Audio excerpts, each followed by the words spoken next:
Alright guys, a quick one. Here, I'll detail how to change access point in iPhone.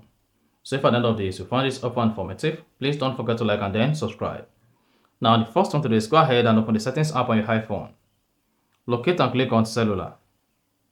Under cellular, scroll down, locate and click on cellular data network. Then here you should see your cellular data. Then click on cellular data APN. Delete the existing APN, which is the access point, and then type in your new access point.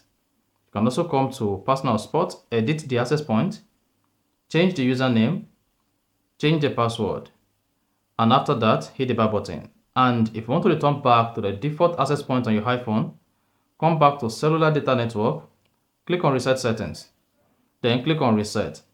This reset the cellular data APN username and password to default. And that's it. So, if you found this offer informative, please don't forget to like and then subscribe.